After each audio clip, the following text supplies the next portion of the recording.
We've discovered patterns. The connection was always there. This changes everything we thought we knew about human health. Hello and welcome everyone to Health Revealed. My name is Cory Endrulat. I am joined by Stephanie MoDavis, Scott Gordon, and Leslie Powers. Welcome back to our interview series where we would be sharing with you amazing guests, unique and untold perspectives to shift the current paradigm of health in all the institutions in our world, from the micro to the macro, the individual to the collective. We aspire to connect the mainstream and the alternative, integrating all the various solutions. And we welcome you to participate in this whole project with us. Share your story, your perspectives. We have many resources to share. This is a fully independent project because we care deeply about our world, and we believe that true healing and true freedom is possible. In these interviews, we also want to provide you with practical action steps that you can take in your own life to better your own health. So without further ado, we have a fantastic guest today, Lindsay Koach, a naturopathy practitioner and integrative nutrition health coach specializing in women's thyroid health. She lives in Pittsburgh, Pennsylvania. I used to be from Pennsylvania, with her husband, Josh, and their children, Sully, Celia, and Brooke. Poppy, their beloved kitty, rounds out the Koach family. Lindsay co-wrote A Peaceful New Year in 2025 with Hope Books. This is a collection of inspiring stories from several women who have overcome various challenges and found pathways to living a life centered on peace. You can find her on Instagram and Facebook at heartspeakhealth and online at heartspeakhealth.com and all various platforms, Heartspeak Health. So thank you so much for being here on the show, and I'll head it over to Stephanie. I'm going to head it over to Leslie. All right. Oh, hello. Well, Lindsay, really happy to have you here. And I'm very excited actually to really hear your story about, your own journey and how that inspired you to do the work you're doing. And perhaps even to highlight some of the points about your experience with the medical system along the way, and perhaps how they were attuned to women's health or not, how it informed your work. Yeah, absolutely. It's really been a journey. So what really started everything for me was when I had my first child. I have 3 children, and when I had my oldest, it was a very traumatic experience. It did not go the way I envisioned it. And what I learned so much, obviously. But basically what happened was I was in a traditional women's practice, an OBGYN practice. There were about 7 doctors who were looking after me throughout my pregnancy. And I did all the classes and I, did all the things. I've always been a pretty good student.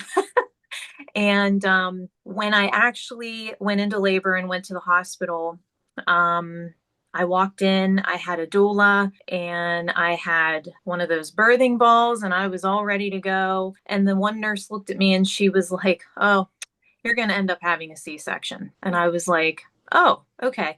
She's like, "Yeah, you're one of those. You're going to come in here and think that, you're going to be using this stuff and it's just not going to happen." So I was met with that immediately. And I'm just like, oh boy, and it just made my heart sink.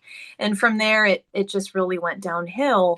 Unfortunately, I ended up basically, I shouldn't have gone to the hospital when I did. It was a very fear-centered situation where they made me fear my body and fear such a natural, beautiful process. My water had broken and it had just been trickling, but they wanted me to come in right away. And what I learned was that I could have gone like that for days because your body constantly makes new amniotic fluid. But at the time I didn't know that. I was a new mom. So anyway, I had rushed in there and everything was augmented from the get-go. So, I wasn't progressing. And that was because the baby wasn't ready. The water had broken, but I learned later on that, I was actually kind of out of alignment. I had not been seeing a chiropractor. So she felt that a bone or something actually contributed to poking that sac and breaking my water. It was real little though. But anyway, so everything was augmented from the very beginning. They started giving me various drugs to induce the labor to get things going, and I wasn't progressing and nothing was going the way that they wanted it to. So they just continued to go on with their process. And when I finally did go into active labor, my son was crooked because they had basically rushed him down the birth canal. So he wasn't ready, but he was rushed down there and he was crooked. And so when I was pushing, it was doing nothing. He couldn't, his head was like over here. So basically that led to the C-section, and I did have a C-section, and it was a really difficult birth, and thankfully I was able to nurse him, and we did have a great recovery. I didn't have any complications or anything like that, so I was really thankful. But during labor, I had a male doctor, and he was very upset because he had to leave a Penguins hockey game to come to the hospital. And he actually did yell at me. He was yelling at me to shit a brick. That's what he was yelling. And he was, raising his voice, and it was just, my husband was furious and ready to, take action. So yeah, it was horrible. And then after I had my son, and after I went through all of that, obviously I knew that I did not want to have that experience again. And I started to do a lot of research and look into maternal health and OBGYN practices. And I discovered a few things. The first thing that I discovered about that particular practice and that hospital that I didn't realize was that the practice had a very high C-section rate, and the hospital had a 60% C-section rate, which is extremely high. So 6 out of 10 babies were being delivered via C-section. So if I would have known that from the get-go, that was the culture, I would have never gone to that practice. But I had no idea. Again, I had no idea. I chose them out of convenience because at the time it was like on my way home from work, and it was an easy place, and it seemed like a nice place. And, so I had no idea that was the culture. And I learned that, then I started to research C-section, and I was seeing, because this was back in 2013, the C-section rate was climbing. And a lot of it had to do with the fact that doctors love the convenience of it. And they convince women and their families that, oh, it's convenient, we can schedule it. You won't have to worry about spontaneous labor. You'll know exactly when the baby's coming. So once again, that temptation of it's convenient, it's easy, had created this shift. And then on top of that, they make double the money. It was about $14,000 or $15,000 at the time to have him. Whereas when I had my 2 daughters after him, and I had them VBAC, vaginal birth after cesarean, it was about $6,500, $7,000. So it's a money grab. So it has nothing to do with what's best for the mom, what's best for the baby. It's convenient, and it's making us the most money. And so that's where you, again, just like in so many cases with the healthcare system, you start to see that you're just a number. You're just, she's a customer, and we got to get as much money out of her as we can. So that started my journey in finding a better practice, finding a better situation. So I did end up linking up with the Midwife Center in Pittsburgh, down in the Strip District. And so I went there, and, women-centered care. They were very optimistic, very hopeful. They said, there was no reason for you to have a C-section. You're perfectly healthy. You can absolutely have a VBAC. We help girls have VBACs all the time. And so that's where I ended up having my daughters. And because of, they are cautious with uterine rupture. If you've had a C-section, a lot of even midwife groups prefer that you have your VBAC in the hospital, just in the event. It's very, very rare. But if there was a uterine rupture, then they would be able to rush you in and, do whatever's necessary. But I had absolutely no problems with the girls. Those births were so redeeming and just so wonderful. And they were totally unmedicated. I didn't even take Tylenol. It was fantastic. It was amazing. So, Wow. that's kind of the backstory on that. I don't want to keep talking if you've thought of any Yeah. questions. Well, I guess I just want to share a little bit of my own story with my third daughter. So my first daughter, I was doing a home birth, and her head got jammed in my pelvis. And in hindsight, I think that it was because the midwife rushed my pushing, and she got jammed, and we weren't able to reposition her in the way her head was. And I ended up having to go to the hospital like in full labor, and ended up with a C-section. But my son, my second, I had a VBAC, and I was in Colorado. Now my third, I wanted to have a VBAC as well. I didn't see why not. But I live in a relatively what they consider a rural area, and for whatever reason, the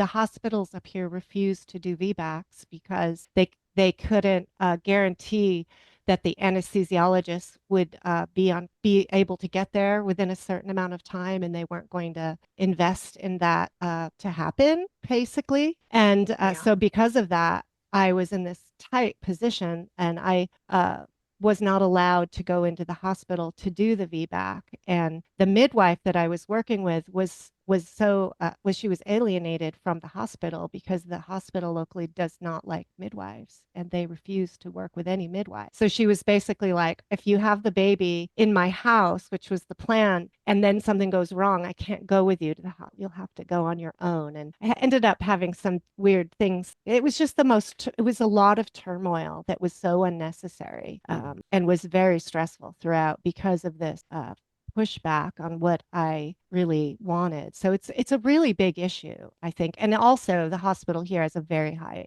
cesarean rate. In fact, that I ended up with a cesarean in another hospital that I chose, and he called the other hospital a meat market. And he refused to do Wow. surgeries there. So it's, yeah. But I guess that's one piece of it, of your story. But then there's another piece of the hypothyroidism and your focus on the thyroid in women. And I wanted to hear that piece as well, and how that Mhm. might relate Yeah. to all this.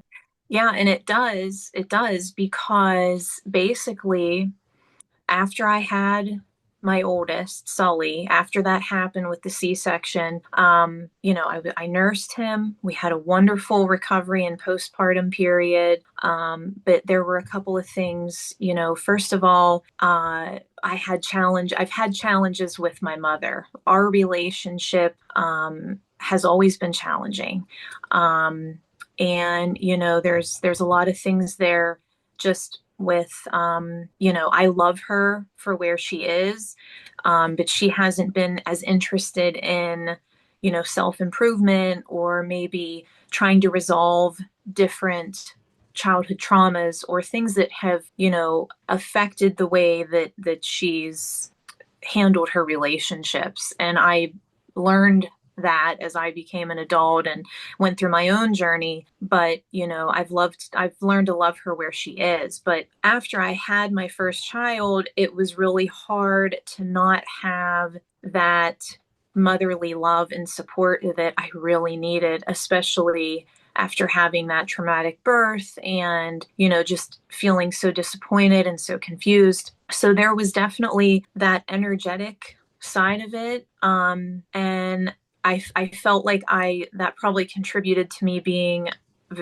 hyper vigilant and just trying to be this perfect mom with my son, with the baby. And I didn't take care of myself in the way that I then did with my girls after that couple of years of kind of, looking at the root causes and going to the Institute for Integrative Nutrition and learning so much about just these small, simple things that we need to do to care for ourselves. But yeah, there was that energetic aspect. And then nutritionally, I was very low in minerals, very low in, my creatinine was very low. I wasn't getting enough protein. So there were a lot of physical nutrition issues and depletion.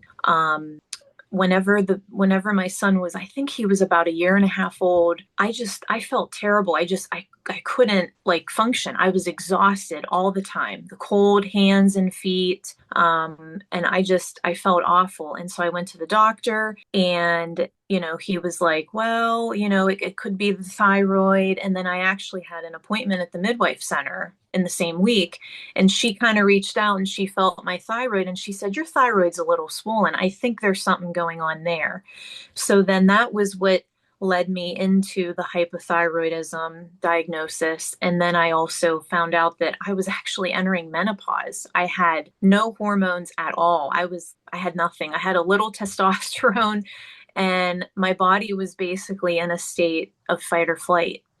So, I started out in a conventional setting, if you will, with the diagnosis and being told, I think this is what's happening. And then I went to a hormone center and found out more about the hormonal depletion that I had. And she said, you're going into early menopause. So we really need to reverse this. And basically, she wanted to give me birth control, progesterone cream, and treat everything in that way. It was a little bit more root cause because they were using bioidentical hormones, but not fully. And I wasn't really happy with that. I wanted to get to the root. And so I started to learn more about how different our food is because of our soil depletion. And so nutritionally, we are just very depleted, which then affects our hormones being very depleted. So once I started to put all these things together, I sought the help of a health coach, a holistic health coach who went to IIN. And then he was the one who ultimately introduced me to their program. After I worked with him for a while and started to turn my health around, I was just so inspired to help others. And so that's how I ended up going to IIN. And it was during my time at IIN that I became pregnant with my daughter, Celia. So yeah, it's crazy, but it took me a couple of years to turn around the physical nutrition, to, work on the things with my mom, and my health coach helped me with both of those things. Because as you remember, Corey, at IIN, the primary foods trump the physical foods, so it's all encompassing. And so when I had that awakening and realized how everything was just so connected, then it was, that clarity came, and then I was able to work through everything. And it took time, but my gosh, it was worth it because it totally changed the trajectory of my life. Yeah. I wouldn't be sitting here talking to you if I hadn't had that experience. Right. Amazing. I mean, I feel like there's a lot of people, especially in recent years, you saw the pandemic and so many things happen where people are starting to look around, or even just the empty shelves in the grocery store, right? Like now I'm setting up garden initiatives where we're trying to grow food. People are realizing there's not enough food security, not even that they're not even getting enough nutrition. So, there's layers to this. And what you're talking about is systems, which is something we talk a lot about. I know IIN is an institute you mentioned. It was created by a lot of doctors or practitioners who were fed up with the system. And they were like, well, how come the average person doesn't know about nutrition? How come doctors are not sharing with their patients about nutrition? And just this very basic thing, why don't everyday people have that in their hands? Another thing that comes to mind when you're talking about like doing research for yourself and coming to understand what's in your food and what's going on around you. Like this builds sovereignty. This builds like a mental fortitude, I think that's important to look at because you were touching on trauma and some of the psychological things is something we talk a lot about in our work. And then of course, the C-section, versus the vaginal birth is important in regards to nutrition and the bacteria that a child gets as they go into adulthood. And not necessarily people know that, right? It's a very basic thing. So thank you so much for sharing those stories. I just want to say thank you. Oh, Lindsay, absolutely. I have a question for you. First, thank you so much for sharing your story. Yeah. I know it's so difficult, but I understand what it's like to have a really profound experience with the healthcare system and then go through that suffering, gain your golden nuggets of wisdom from it, and then be able to turn it around and give back is very, very powerful. I want to touch on just something slightly different based off of what you said, just a little parlay off of what you're saying is I relate to a lot with what you talked about with your mother. And I think that there's so many women who struggle with not having a very supportive mother. Now, whether that's because they didn't have the right support for themselves growing up or whatever it may be, and how that truly impacts a woman growing up and becoming a mature woman of her own. But what really struck me as you were talking about this, you were saying how when you gave birth that you really needed someone who hadn't been very supportive to you to somehow come around and be supportive. And as you were talking, I almost felt like energetically it was an opportunity for your mom to reclaim that which she didn't give to you so well. And it didn't happen. Right. Mm-hmm. So one thing that I'm very interested in is the component of health that revolves around the sacred depletion. And I saw on your website you do a lot of work with the throat chakra, and I'm very invested in that sort of information and that energetic component of helping women to get in touch with not just the aspects of the hypothyroidism, but those internal energetic aspects of learning how to find your voice and learning how to communicate more effectively. And a lot of people who have this mother wound, sometimes it's holding things in and repressing it, or it's the opposite, and then acting out of just being totally consumed and being overwhelmed and acting more rageful and angry. So my question to you is, how did you really deal with the sacred depletion of it, those very deep energetic components of your situation? And what is it that you do? And what do you see in your clients as far as dealing with the issues around the chakra system, the throat chakra?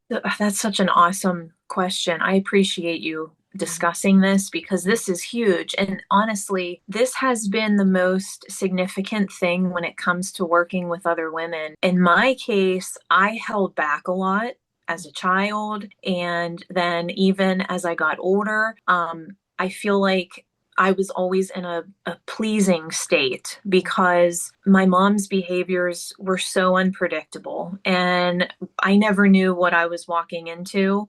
So I was kind of always walking on eggshells and, being the one to please her and keep everything calm.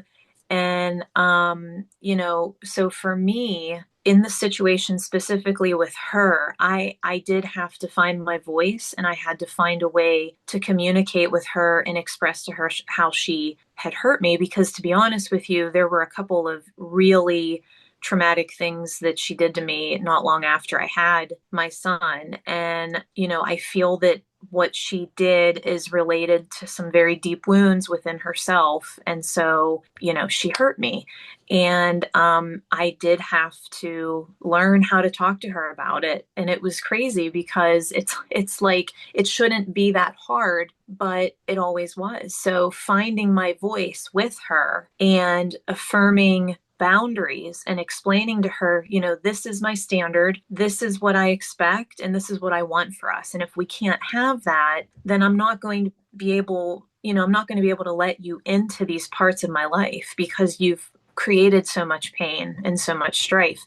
And so when I went through that with my health coach, Fred, and he helped me to design these conversations with her, it was like the blueprint for then helping other women. And I have helped other women who've had that same situation. And it's just amazing how you do attract people who've gone through the same things that you've gone through. It's incredible. And then what was the other part of your question? I lost my train of thought. That's okay. I think I was just asking about how you dealt with your own sacred depletion. And I think you described that with learning how to find your voice and how to speak to your mom. And then I just was asking about, your use of the chakra system to help women find their voice. And I can imagine that they have things in their immediate surroundings they need to find their voice with. But then also because we have such a dysfunctional medical system, that this also helps them to be empowered to ask the right questions and how to communicate with their healthcare providers. Exactly, because that's a huge part of it. That was another thing that I had to deal with was I would go in for consultations and ask questions to find out if this doctor was going to be more supportive than the practice I had just been in. So absolutely, I think that's a huge part of it too, with practitioners. But yeah, and the other part of it too, with filling in that, that sacred depletion and fulfilling, the need for expression, also just being creative. And, even whenever I started out coaching, like just writing the blog posts that I did and, just being creative and expressing myself in that way and having that outlet as a younger mom who was just constantly feeling like a machine with feeding and changing. And, you're just like a machine doing all that all the time. And then to have that creative outlet was so important for me. And I know it's been important for others too. Yeah, it's awesome. One last question, then I'll pass the mic. Okay. Part of our work and something else that I really love is to talk about this dynamic between masculine and feminine energy. And it's very interesting because creativity being part of the second chakra is a feminine quality. All the even are the feminine and the odd chakras are the masculine. So when a woman is in that state of doing and, being a mother and doing that creativity is so profoundly healing. But one thing I wanted to bring up to you is I have many friends in the medical field. And one of my friends is, he's a director of a surgical center. And at one point he said to me, I am having the hardest time hiring a compassionate gynecologist. He said, you'd think that women in the field of gynecology and obstetrics would be extra compassionate. And he said, I have found some of the most masculinized women in the field of gynecology and obstetrics. And I just think to myself, the nature of the system and how it really devalues the feminine principle in most physicians, it almost seems like the woman who would be dealing with the sacredness of life and that intimate area, it almost would seem right. She has to be that detached from the sacredness of that to be able to survive in such a depleted, dysfunctional system. So part of me fully understands the nature of how the medical system needs so much help. I've had 2 kidney transplants, so I've been through a lot of the things you have in different ways. And, but I also understand too, that they're under a lot of pressure from the system. And a lot of times they have to conform to just survive in the system itself. So it's a very complicated scenario. So we need it. There's utility for it, but to know that people like you and this movement towards compassionate listening and empathetic work and helping people to find their voice with all of these nuances that we know exist, like trauma work and healing our relationships with our parents and seeing things that we don't see. This is really, I think, the only way forward. So thank you so much for what you do. Well, thank you. Sure. I appreciate it. Those are such great points. And it's funny you mentioned that, because in that practice that I was in originally with my son, I think there were 3 females and 2 of them were very masculine. I could just feel their masculine energy. And it was, I did not feel nurtured. I didn't feel, I didn't feel that connection. So that's interesting. It's almost like it would be a cognitive dissonance that'd be hard to work with every day.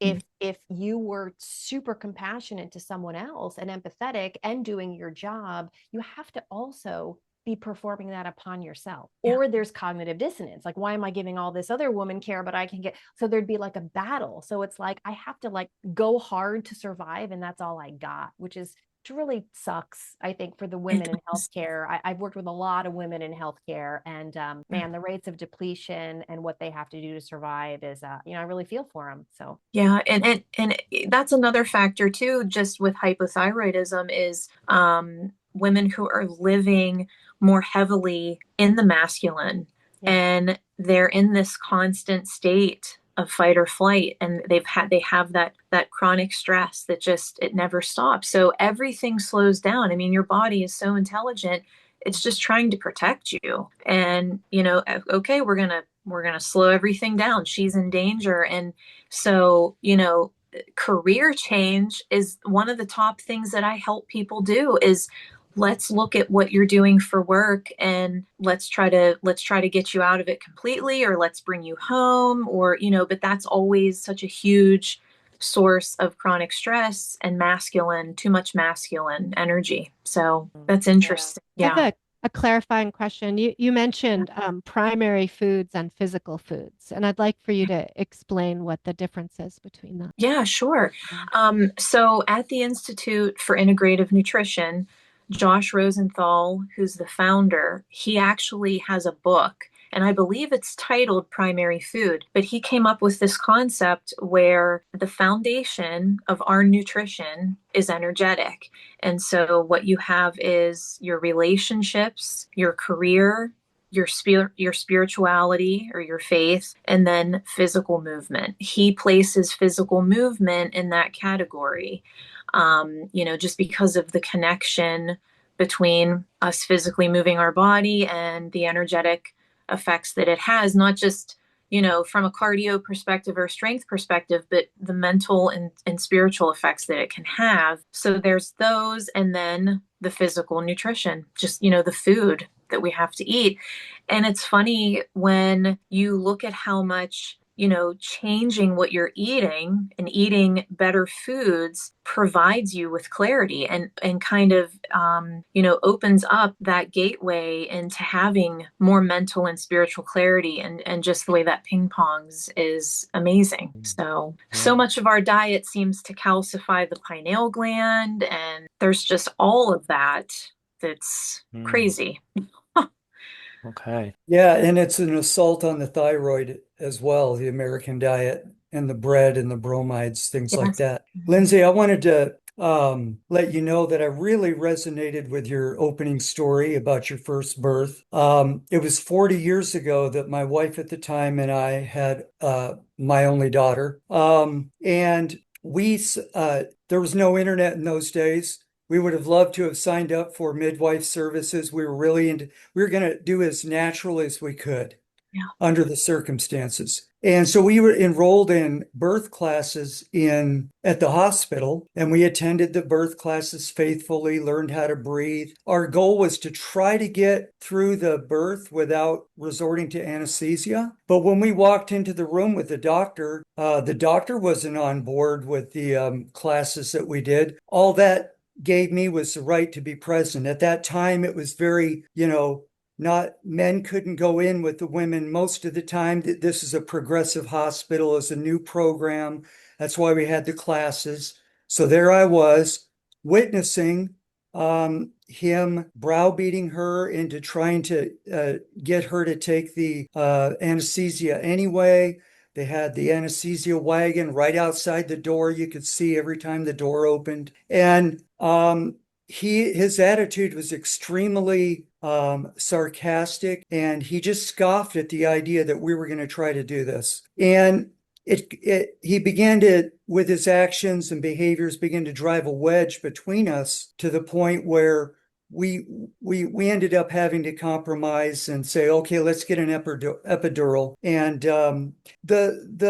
the happy ending to the story is my daughter came in. It was a very spiritual experience for me. There was no crying. There was no upset on the part of my daughter. She actually, highly unusual, I'm told, was able to focus her eyes and grab at my finger when the doctor wasn't looking. I had my finger there. And it was amazing experience to me, and it changed my life. So I think those experiences should be life-changing and should be, we were talking about the sexes of the masculine and feminine. All throughout history, it's been women helping women give birth. And the idea that a doctor would go in and deliver babies that had no empathy, I don't have a problem with males delivering babies. I do have a problem with males that are completely out of touch with women and women's needs, or with couples or with babies, and that just can act like that. So I hope that's being phased out, but I know it's not. So what I wanted to ask you is if you had any observations you wanted to share about attitudes towards babies once they're born.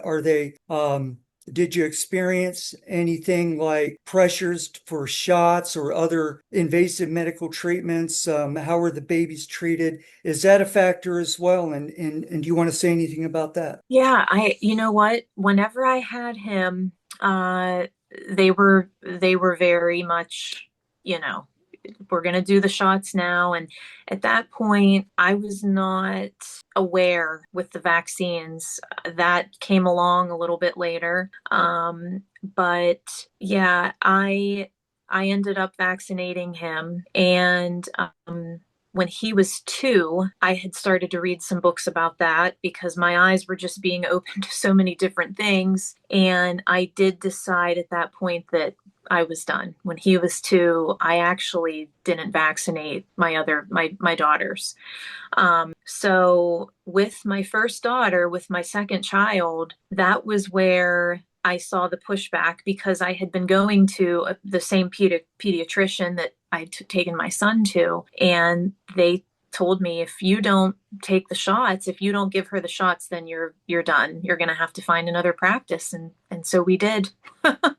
We did. So it was, it's incredible, just the uncovering of everything that happened so quickly for me. But I can just say that with the midwife group at that time, they were not as forceful or pressuring. You know, they just kind of gently asked me, you know, have you thought about what you want to do with the vaccines? And I told them, and they said, okay. And even though we were in the hospital, there were no issues. You know, so it's, you really just have to research your provider and know what you're walking into with their culture and with what they expect. And yeah, that's everything. Wow. Wow. Thank you. Mm-hmm. Thank you. Can you share a little bit about what your like assessment looks like with your clients and how you decide upon a treatment plan for them? Sure. Yeah. Yeah. So there's an intake form that actually IIN provided for us.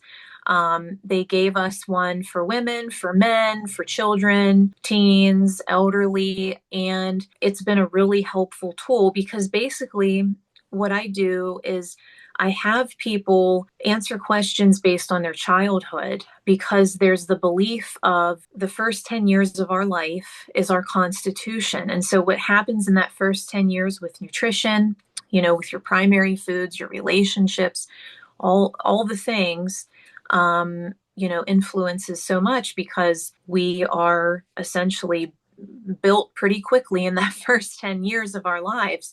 So childhood is looked at. There's questions about food. There's questions about relationships. And then it goes into what's life like now? You know, what are you eating now? What's your work like? Relationships, physical movement. It's very simple, but yet it's powerful because we're looking at the whole person from the time that they were a child until now. Another thing that I ask people is what their blood type is, because blood type is it's kind of like a, you know, a key that can unlock a lot of mysteries that people live with, because different blood types thrive on different foods or thrive on different exercises. You know, I had a girl one time who she was doing really intense exercise, and that was actually jacking up her cortisol, putting her in that very stressed state and contributing to her slow thyroid. So blood type's another good thing, good indicator. But that's basically it. But we always start with the food and the nutrition and the exercise. And then once we build that trust, we start talking about the deeper things. And then you start to get a better understanding of what's going on. So Yeah. Lots of career stuff, lots of relationship stuff, lots of holding back, not expressing, not having the meaningful conversations that need to be had to break down those barriers and start to come up with solutions. So Yeah. mm-hmm. Lindsay, I remember one of the first clients I had, I like made cry, and I was like, "Oh my gosh, this is how powerful this stuff is." I'm like just asking really high mileage questions and getting people thinking about things they never considered before. I was like, "My goodness," you know, and it was profound for both them and for me because, you know, as a health coach, you learn in that process of mirroring, is what they call it, right? So it's absolutely incredible. And if you don't mind, I have a question among these lines, since that school was created as an alternative type of system to the system we have here in America. And a lot of people right now are talking about current systems in America, changing the food pyramid, changing, just basically all sorts of different health metrics. And I meet naturopathic doctors and they're like, the numbers are always wrong. And then they're under attack. And then other people are like, well, they're not, real medicine. And there's all this stuff going on. So how do you navigate that with, your clients? And do you think there's any particular change that needs to take place within the systems, from your point of view? Well, yeah, I mean, I would have to say the biggest thing that I hear is that, and I work with women, and their biggest complaint is that they just don't feel heard or understood when they're in the appointment that they're in with their doctor. It's very rushed. It's very like, here's the cookie cut solution. This is what I can give you. Don't worry about the other things. No, that's just hogwash. That's just a myth. This is the real thing, and then they leave and it's like they feel like they haven't even shared anything that's going on. They just feel very pushed off. So I don't know. I feel like, to be honest with you, I think every doctor's office should have a health coach or have two health coaches that can do that part of the job that maybe they don't want to do, and just give that extra insight into what's going on, because, we have to integrate both systems first, right? Like we have to come together somehow. I think that would be a great first step. Lindsay, Yeah. Part of my program with Awakening Healthcare was to integrate kidney coaches, people who've had the lived experience of going through a kidney transplant, onto an actual transplant team, which made perfectly good sense, totally logical. Everybody agreed that it needed to be done, but we had a lot of barriers with this relationship and integration. And the first question was, who's going to pay for them? Yeah. Right. So it's, in my field, if you're dealing with somebody with chronic illness who's on dialysis waiting for a transplant, usually they're very depleted of resources unless it's somebody who's independently wealthy. So part of my work was always like, how can I ask this person for money? Because I've been in their shoes and they're barely surviving. So it's one of those things, like you said, integration needs to happen, but there needs to be some sort of financial structure. Yes. So, I mean, people like you and I who have the lived experience, I mean, I'm a 2-time transplant patient, so I don't have the means to just do all of my work for free at this point. Right. So it's one of those things where it's like, how do we start to value the person who's had the actual subjective experience to be able to help the person who's newly diagnosed? And back to that masculine feminine perspective, is that in the Western medical model, it is very much objective and logos related. It's like, how do we fix this problem? Right. So my whole point of starting my nonprofit that I had was, we need to integrate the feminine perspective back into the healthcare model. And when I went to do that with the patients, what I realized, as you did, and as we all know here on this panel, is that the doctors needed all that work too. So so the implementation process, I think we have plenty of health coaches and plenty of people who could be of such great service to patients. Right. But now we need to focus on some sort, are we going to work together or not? And I think that's the biggest barrier we face. Do you have any suggestions on anything you faced with these sorts of barriers, or any suggestions you may have? I mean, I just know that a lot of this goes back to the insurance companies. They basically control everything, as far as the integration goes. And actually, my family and I, we are part of Christian healthcare ministries. We don't have traditional insurance. So we put so much money basically into a big pot, every month with a bunch of people. And then if something comes up, you submit your receipts and you get reimbursed. And I feel like if we could move toward more of that without all the stipulations and all the control and all the red tape, right, that's where you could start to see some wiggle room to make those changes. Because if you would have a practice, let's say just a PCP group who's like, yeah, you know what, we're interested in having some health coaches come in and kind of do that back end work where you're digging a little bit more and talking to them about simple changes, ultimately it helps everyone. But they would have to, like, that practice would have to kind of shift into using more of that type of insurance where you're getting away from all the regulation and everything. I feel like that's probably one of the biggest things that could help make the shift. But how many of those exist? I mean, I know of Christian healthcare ministries. I don't know. There is something else I recently heard of. And then I think Josh Rosenthal. Crowd health is another one that puts into like you said, they put it into a repository and then they get money back. So I think they're happening. These independent insurance companies are happening. And I think they're working really well so far. Yeah. Wow. But to get it into the hospital or to the majority of traditional practices, it's just impossible. So I mean, even if we created relationships where providers knew their local health coaches or did a little bit of research, or if health coaches went out to their local centers and said, here, I offer these services. If your client, can pay for it, or you can have some donation-based stuff, maybe it's our job as the coaches or the outliers of the system to just go hand out information, Otherwise, we're separate. And we lose so much potential to help people who are suffering within the system. I mean, I found in my end, I'm not getting people until the situation is very dramatic. And I was like, if we would have just been talking sooner, this all wouldn't have happened. Exactly. I've had that same exact thing. Because I've had women who, they were having symptoms, and then like a couple years goes by and a couple of them then developed breast cancer. A couple other ones had nodules, and they reached out to me, I would like to meet with you. But then what happens is they have all of their instruction and all their medication from the doctor, and they're afraid to make dietary changes. They're afraid to take supplements. They're afraid, to do the things that would help. And so it doesn't work. What are those early symptoms and the red flags that you would ask women to look out for and seek help early? So the big thing is high estrogen. So they go to get blood work because they're not feeling well. As in, fatigue, sore breasts, periods are either like getting close together or they're getting, really far apart and kind of alternating. Usually they are getting closer together.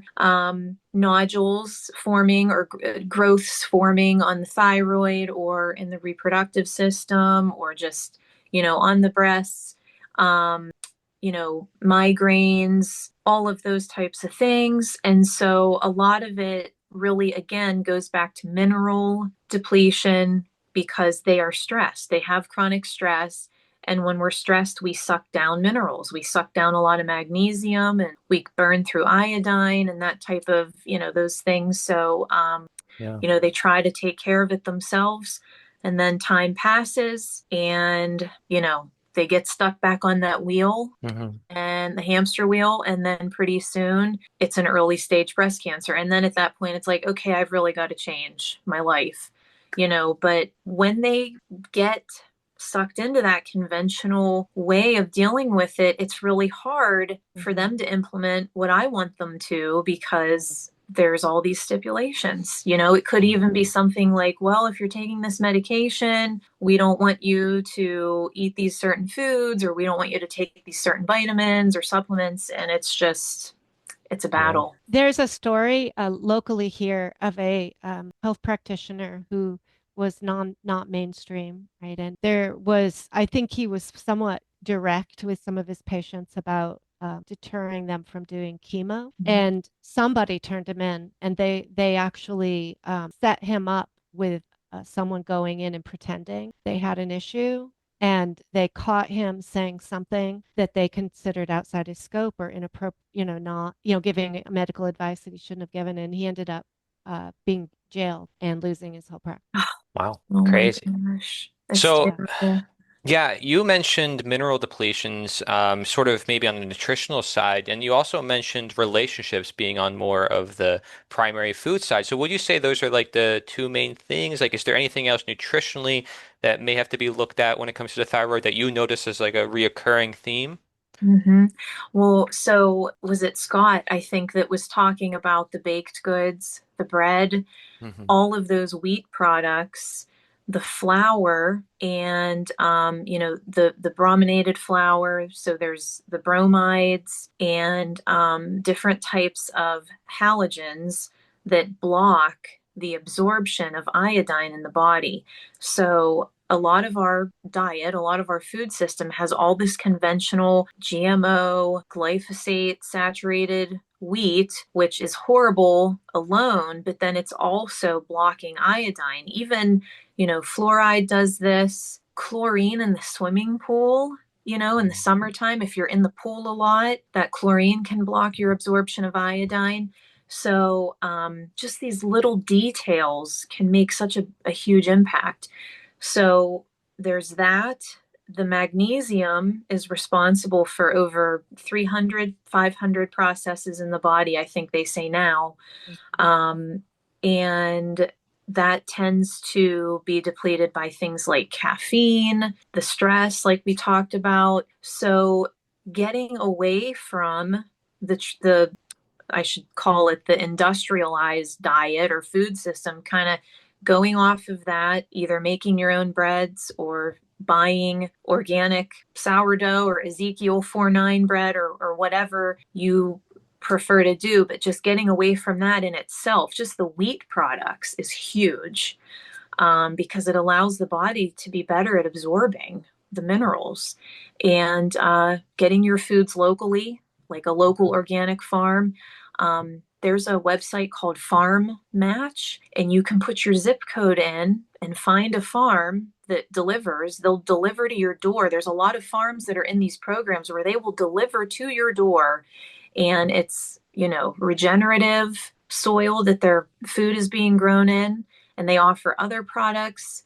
We're very blessed. We have a local organic farm not far from us. Our friends Nice. have raw milk, honey, maple syrup. They have produce, they have meat. So hooking up with something like that to provide your mainstay of food and get that mineral rich food back into your diet, it's huge.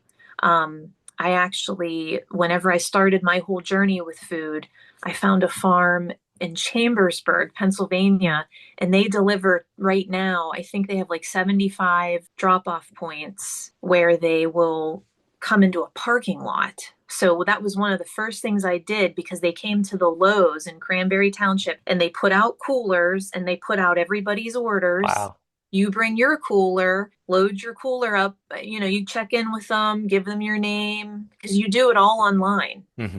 And it was amazing. And I mean, they still exist, and there's other farms that are doing this. You can get your raw milk and your all the produce, the meat, eggs. It's amazing. So I mean, that alone changed my blood, changed Yeah. everything, you know. Yeah. Pennsylvania, we used to get it. My family would get glass bottles of raw milk delivered right to our door. It's like we had the milkman, Yeah. from the Amish. It was incredible. Down Yeah. here in Florida, it's actually considered illegal to drink raw milk, and it's for pet consumption only. So, if you don't mind, maybe my closing question, a lot of what we talk about in our project has to deal with the psychology of authoritarianism and statism, sort of the government's influence on our health. And what have you observed maybe when it comes to this subject? I feel like it doesn't necessarily get enough attention, maybe because people are afraid to speak up about it. But considering the fact that you went through this whole experience and you saw the system and you're really questioning things, what do you think about the government's role and impact on health and in relation to some of these subjects like raw milk? Oh my goodness, it's crazy. I feel like God prepared me, because I started my journey, I think it was like the fall of 2014. So by the time COVID came, I mean, I just knew my instincts were like, nope, this is evil. The things that they were wanting us to do made absolutely no sense. It was the opposite of what you should do to boost your immune system. And, it was crazy. So that was kind of like I realized there was corruption. And then when that started, I was like, okay, like this is really serious, you know? So then that led me to researching even more just about all the underpinnings in our food system. And yeah, it's just, it's very corrupt. And there just is a constant need and a constant thirst for control. And, you know, I think that we're at a point where if you're not connected with a local farm to get your food, or growing your own food, or doing both, you need to be. It's 2026. You either need to be tied in with a local farm or be growing your own food, because I question, even at the store, you know, something says it's organic. How do I know it's organic? And we had the things with the food coverings, the wax, the stuff they were putting on it.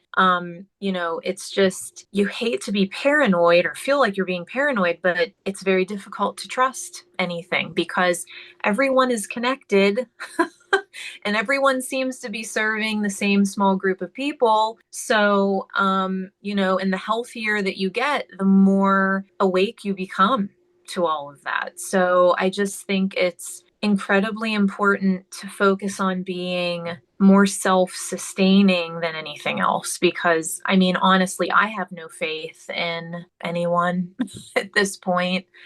I just don't. I've come full circle. I thought maybe there was a chance for change in certain areas, but I mean, we've seen some little improvements. I mean, there have been improvements, but as a whole, I just right now don't really trust anyone. I don't know how you guys feel, but that's where I'm at. Yeah. Thank you so much for sharing your experiences. And it's been so great just hearing, your perspective on this. And again, we encourage our audience, if they disagree, they can share their views with us as well. We're open to hearing different perspectives on this matter. We know, it was considered a controversial subject in past years. And it's something that many people may just want to push under the rug and say, well, we're done with that. But like, if we look at that time era, it was pretty crazy with all the things that were being shared and all the hysteria around, do I do this? Do I not do that? I know I was actually one of the first people talking about it on local TV, and they were looking at me like, what do you mean there's something coming from China? I was warning them before they started warning the whole world. And that was a very interesting dynamic, because when they started warning the whole world, I was like, maybe we are warning too much, and like we can take things to an extreme. Where we do get perhaps paranoid, and then people who question things are the ones being called paranoid, and it's like, I don't know, right? Very interesting. But it's part of the reason why we're trying to do our work, is to question maybe those underlying belief systems that we have, where it's like, are we taking control of our own health, or is someone else taking control of our own health for us? And I think that's maybe full circle where a lot of what I hear in your story, comes down to. It's like you took health into your own hands. And I think we would encourage anybody listening to this to do the same thing and to help other people do the same thing. And that's why I'm also trying to set up systems, and Stephanie's got her nonprofit, and I'm trying to set up a nonprofit, and we're trying to build systems that will help sustain that message. Yeah.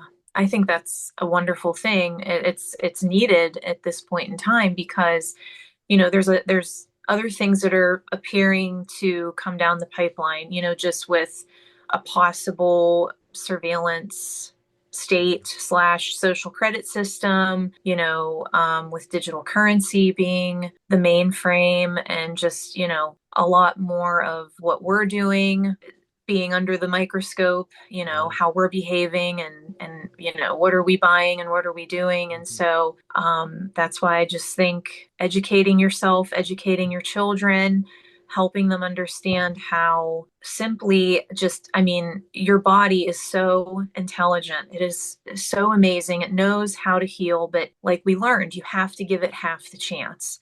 So if someone isn't interested, let's say they think, you know what, I don't have the money to be buying food from a local organic farm. They might go on and say, that's too expensive for me. Then my advice is, when you're going to the store and you're buying produce, if you're just getting conventional produce, for instance, put it in a bath of water with baking soda, like a teaspoon of baking soda for 3 minutes. Let it soak, rinse it off. That baking soda will remove the pesticides and anything else that's on it. You know, there's little things like that that you can do each time you go to the store and you're washing your produce. I mean, that helps you on a cellular level. You know, that's just something small that you can do. But the bottom line is we have to take control. We can't just think, well, you know, and kick the can and think, well, you know, the doctor will help me out.